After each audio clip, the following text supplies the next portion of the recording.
everyone. So it is a little over halfway through December, so I wanted to do my mid-December wrap-up, just so I wouldn't have like a huge wrap-up at the end of the month.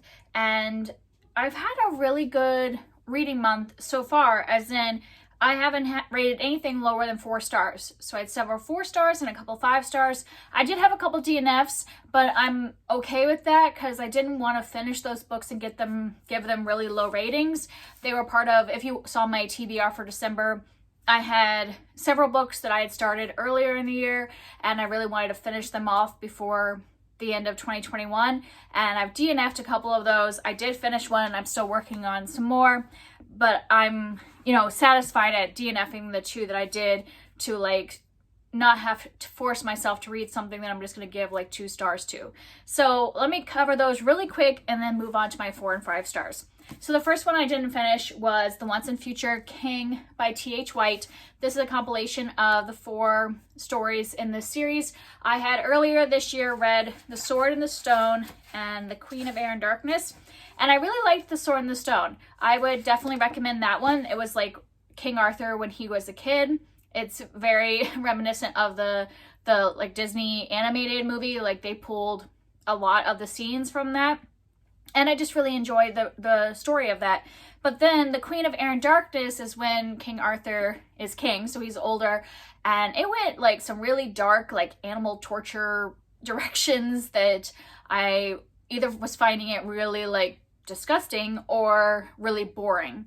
And I was like, okay, well, let's move on, because the third one, The Ill-Made Knight, is about the whole love triangle. It's where we, really get to know Lancelot and see the Arthur, Guinevere, Lancelot dynamics. And I started that one, and let me think of how far I got through it. I didn't get really far, only 20 pages, but it's only like a 100-page book total, so 20 pages is a good amount of the way through. But like, I was expecting it to be better, but I was still really bored like I was in the story previously, and I was not invested in Lancelot as a character, and his love for Guinevere seemed to be like, they started off hating each other and then like switched to love like super quickly, and like, I don't know, I just didn't like how it was developing, and I was like, well, if I'm not invested in the Lancelot-Guinevere relationship, I'm not going to like that story, because that was the whole point of that one. So I just decided I'm done with this series. There's no reason to force myself to read something that I'm not liking, because I was like making myself sit down and read it. And even those 20 pages, I was like, I just can't do 80 more pages, and then there would be a whole other book. So I'm done with this series. It obviously is just a classic. That's not for me. I will try some other King Arthur retellings. I have another one up here. Who wrote that? Howard Pyle? Yeah, so I have Howard Pyle's version of the King Arthur story. So I'll try this one hopefully in 2022, and maybe I'll like that version better. But for me, the T.H. White version, other than Sword and the Stone, I just don't think that version of the Arthur story is for me. And the other book that I didn't finish was The Truth Commission by Susan Juby. And this one was just a me thing. I actually think this is a good book to I would recommend it to teens, which is the target audience. But for me, I just wasn't into the high school politics. This is about like 3 kids at an art school who decided to form this truth commission. And so they basically try to get people to tell them their secrets and their truths and like set those people free basically. And they kind of find out what the truth does to people and to a community when you start sharing the truth a lot. And I couldn't care less about that part of the plot. I was just like not interested in any of the characters. There's like a friendship group of 3 main characters. I didn't really care about any of them. I didn't really care about this whole truth commission. The only part I cared about was the woman who is like narrating this, the girl Normandy, that's the main character's name. I was interested in her and her sister's dynamic. And so basically I just skimmed through. I had read about 100 pages of this, and the only plot line I cared about was her and her sister. So I just skimmed through the book and found the chapters that involved her sister and read those. And so I know how that storyline ends, and I just don't care about the rest of it. But I'm not saying it's bad.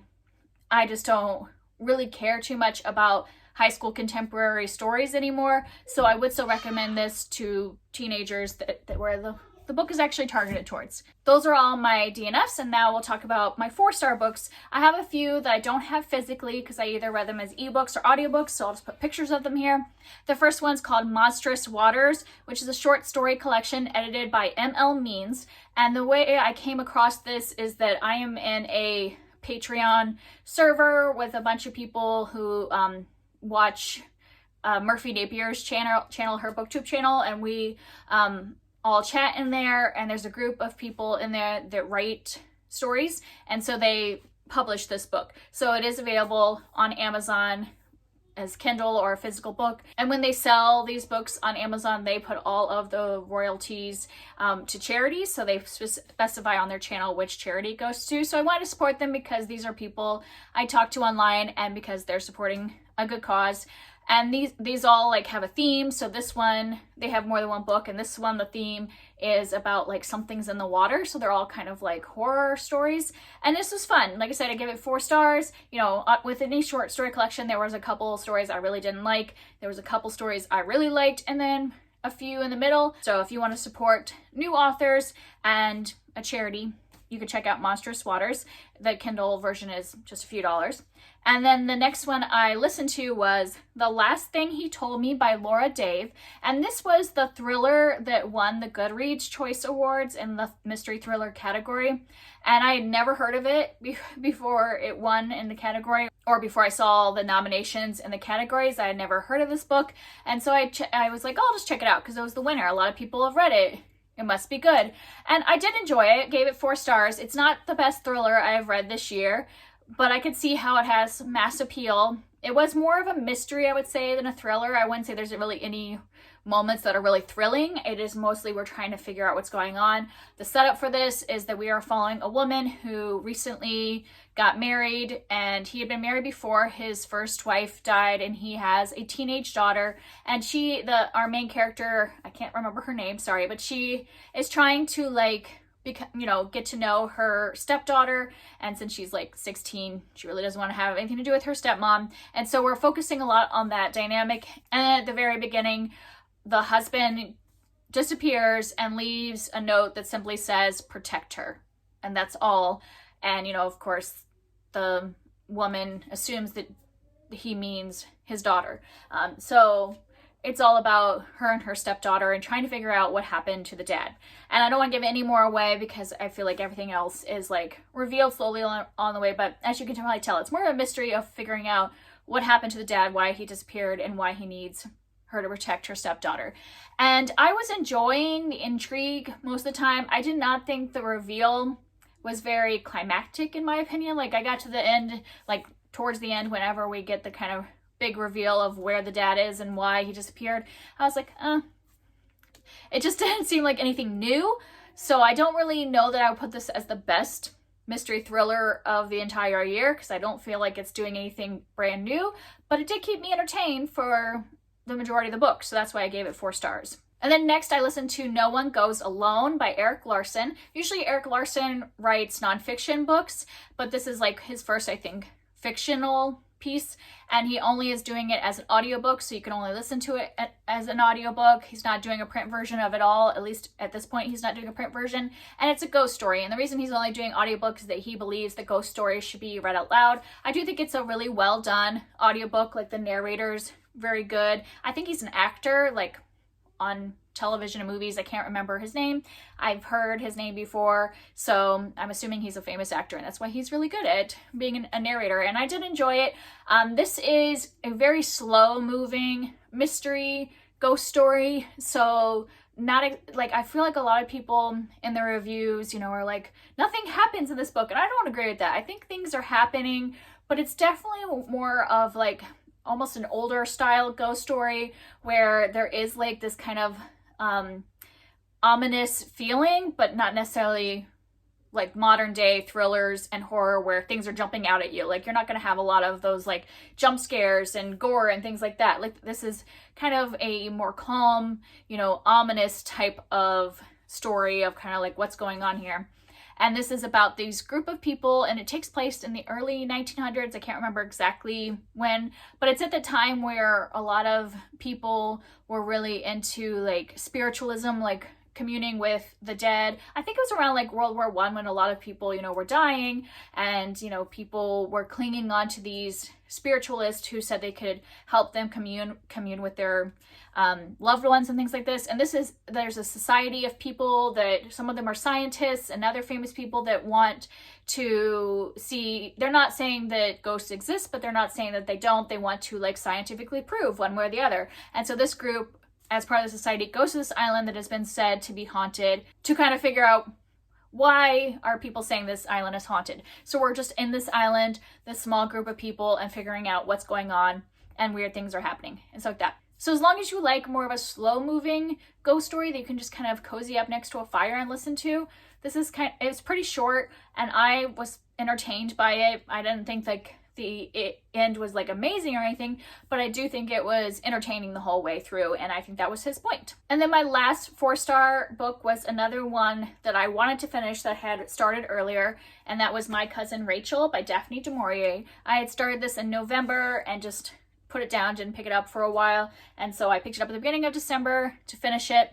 And this one is about we're following a man who has grown up with his cousin. Yeah, I believe it's his cousin has basically raised him. His cousin's older than him. His parents died when he was young, so his cousin has raised him. His cousin has always been like a bachelor, like dedicated bachelor, never gonna get married. And his cousin goes off to mainland Europe, I think to Italy, to like kind of take in the warmer weather over the winter, and writes him a letter saying he's getting married. And so Philip is our main character, I believe, is a little surprised by that, doesn't know anything about this woman, and then his cousin dies after, you know, like he stays in Italy for a year married to this woman, and then ends up dying before Philip sees him again. And then the wife, whose name is Rachel, comes to visit Philip because, you know, Rachel hasn't met any of her husband's family, so she's there to meet him, pass on all of the things that when the man died, you know, like all of his belongings and things like that, to, you know, give them to Philip. And so this is basically, you know, about Philip trying to figure out, is something suspicious happening because he never got to see his cousin before he died? Did he just die of an illness or something more sinister happening? Who is this Rachel woman? Is she a gold digger? Is she genuine? All these things. And this is another one that's slow moving. Like if you like this one, maybe you would like the Erik Larsen ghost story, because this is not like a fast-paced things happening. This is very slow, character driven. We're getting to know Rachel and Philip and just trying to figure out what happened in the past and what's currently going on and things like that. And this one was one where I was interested throughout, but there were points where I was like, I don't know if I'm loving this. People seem to really love Daphne du Maurier's books, especially this one, and Rebecca, and I'm like, oh, is it really for me? And then we get to the end, and I just really love the way she ended this book, so it immediately bumped it from like a 3-star to a 4-star. I obviously can't tell you how it ends, but I was just really intrigued. It made me think. I ended up like texting some people and being like, okay, can we discuss this ending? What do you think happened? I want to talk about what happened. And like, it was very thought-provoking. I was thinking about this for days after I read it, so it became a 4-star, and I do really like the way she writes. I will have to say that Philip is probably the most obnoxious character I've read from in a long time. I wanted to like slap him across the face. So if you're somebody that needs a likable character to follow, this is a tough one. But I think it's purposeful as part of her creation of the story and figuring out what's going on, that you aren't supposed to completely love Philip and we're following him. So you're like, you know, you're supposed to be rooting for the person you're in the mind of, but at the same time you're like, oh, I just want to like strangle Philip. So yeah, this turned out to be really interesting. And now it makes me want to go back and read Rebecca, because I'd read it like 15 years ago and thought it was really boring, but I don't remember anything about it. So maybe now that I like a more slower paced book, I think I might try that one again. And now on to my 2 5-star books, and these are 2 that I would highly recommend and really enjoyed. The first one is a nonfiction book that I just didn't fit into Nonfiction November, but I still really wanted to read it, and that's How to Talk When Kids Won't Listen by Joanna, Faber, and Julie King. Sorry, the sticker's right over her name, but I believe her name is Joanna. And this is just a parenting helping book. I know there's a lot of others in this kind of like series. Joanna Faber, her mom had wrote a bunch of books about like how to talk so kids will listen years ago, and she is now kind of taking over that mantle. And this one was so helpful. I had not read any of the books in this group of parenting books, and I'm glad I picked this up because I have already started to implement things from this book, and it has helped so immensely. I picked this up because I really just needed some help. You know, we've been 2 years into homeschooling and, you know, being at home a lot because of what's going on in the world, and not, you know, we do like minimal play dates, you know, outside. Like we don't do a lot of socializing because my kids aren't able to get vaccinated yet. So we are just kind of, you know, at home a lot with just the four of us. And it is, you know, creating a lot of strain. And I just needed some strategies of how to deal with all the things they're talking about on this page, was whining, fighting, meltdowns, defiance, like all of those challenges of being a parent. I was to the point where I was like yelling way too much. I just wasn't feeling good about the way I was treating my children I mean, obviously I don't hurt my children, but like, you know, just losing my temper in terms of yelling and things like that. And I just needed some strategies. And this book has been really helpful since I read this. Like, I read it at the beginning of December. And since then, I think I've only yelled at the kids twice. And both of them were like safety things. Like, as in my daughter running away in a parking lot. Like, situations where everybody would be like, yeah, you need to yell in that situation. But day to day, I have like not lost my temper. Because I have like techniques now. I think I just really needed strategies. Things to like pull from when I was at the end of my rope, when, you know, kids are driving me nuts, that I have like, okay, this is what I need to pull in and do. Like, the things in here are not hard to implement, but it is hard to break your habit of how you like discipline and how you talk to kids and things like that. So I will probably read some more books in this series just to remind myself and keep going and keep on this streak of things are going really well. And I really have this book to thank. So I gave it 5 stars. It also gives really concrete examples, and I enjoyed that. And the audiobook is really well done. I ended up listening to this on audiobook, and they have professional narrators, and they also have the 2 authors narrating, and I thought everybody did an excellent job. They really like pulled you into these situations. They use humor sometimes, so it's not a dry, boring parenting book. So if you're a parent and you are struggling like I was, just like being around your kids a whole lot more, being a teacher for your kid, or just, you know, a lot more time with the kids in this current situation we're in, I would highly recommend this if you needed some strategies. And then my favorite book that I've read so far this month was Mythos by Stephen Fry. And I talked about this. I recently did a TBR where I talked about all of the Greek mythology books that I want to read in the next few months. And I wanted to start with this one because in this book, it's very almost textbook-like, but not dry like a textbook. But he's basically taking the beginnings of like Greek mythology, like, you know, the creation stories and like the creation of the gods and things like that, and just telling it all, laying it all out, and kind of doing like little retellings of all of the origin stories, and a lot of, well, I shouldn't say all, because I'm sure Greek mythology is very wide, but a lot of like origin stories and talking about the different gods and different, like he touches on a few heroes, but he's mostly talking about the Greek pantheon in this book, the gods and the goddesses, and who's related to who and how they came to be. And I just thought this was so well written and so fun to listen to. So I have the book because I wanted to see the pictures, because he weaves through like classical art that is related to Greek mythology. So I would like look through and look at the art as I was listening. But the audiobook is really top notch, and I would recommend it because it's narrated by Stephen Fry. He's an actor, obviously, and like the way he acts out the different gods is really funny, and he writes in just like a humorous manner. My husband did start this and he's like, oh, I think it's a little too cheesy for me. It wasn't too cheesy for me. Like, I really liked his humor. I really enjoy kind of the like, I think it's just it would be too dry for me if you were just like telling the stories without any little bits of humor, because these stories can be a little wild. Like, there is so much weird violent stuff happening and weird sexual stuff going on in the history of Greek mythology, and the way he's writing it kind of infuses it with that kind of ridiculousness, and I loved it. And probably one of my favorite books of the year, read towards the end. This is why I don't do my favorite books of the year until after December, because this one definitely should be included on that list. I loved it. I was enthralled the entire time. It really makes me excited to read some other retellings. Like, my favorite story in here was Cupid and Psyche. I was just really like pulled in by that story and liked his retelling, and so it makes me more excited to read the C.S. Lewis retelling, Till We Have Faces, which I have a copy of, and so it just makes me excited to read all these other retellings having this basis.